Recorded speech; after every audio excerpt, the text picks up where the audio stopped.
El 1958, Robert Schuman, un dels pares d'Europa, es va convertir en el primer president de l'Assemblea Parlamentària Europea.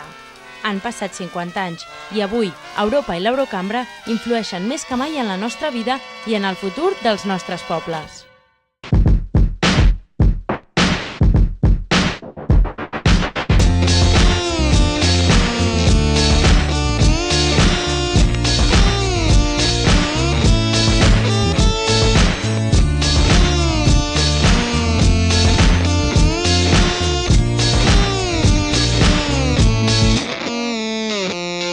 Benvinguts a Europa 50!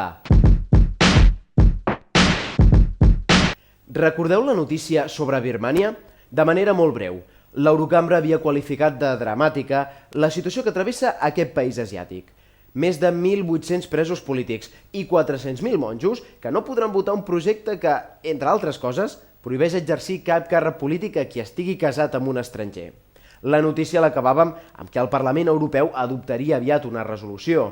Doncs la resolució ha arribat i no és per prendre-se la broma. Els eurodiputats insten a la Unió Europea que promogui un embargament mundial d'armes a Birmània, a més d'altres sancions selectives. El missatge compta amb el recolzament pràcticament unànime de l'Eurocambra. No queda aquí. També exigeixen al govern militar del país l'alliberament dels presos polítics, inclosa la líder opositora Aung San Suu Kyi. Reclamen un balanç de víctimes i desapareguts durant les manifestacions de monjos budistes i critiquen que el procés de referèndum constitucional no tingui ni la més mínima legitimitat democràtica. Hem parlat de les noves idees del Parlament Europeu per combatre el canvi climàtic, però sempre que parlem d'aquest tema diem que la Unió Europea n'abandera la lluita mundial. La pregunta és, què fa perquè sigui així? D'entrada, col·laborar en molts camps amb els països en vies de desenvolupament, que són els que ho patiran més.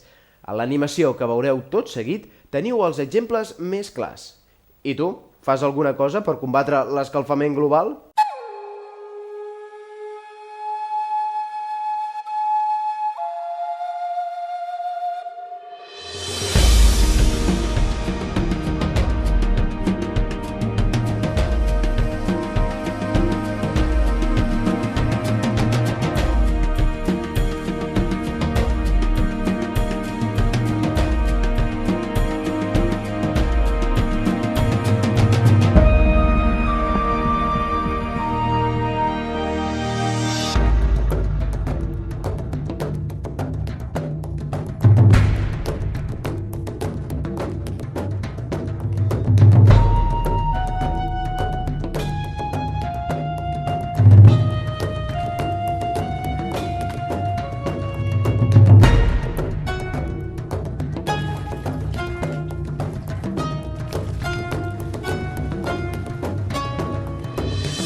Ja n'hi ha prou per avui, acabem.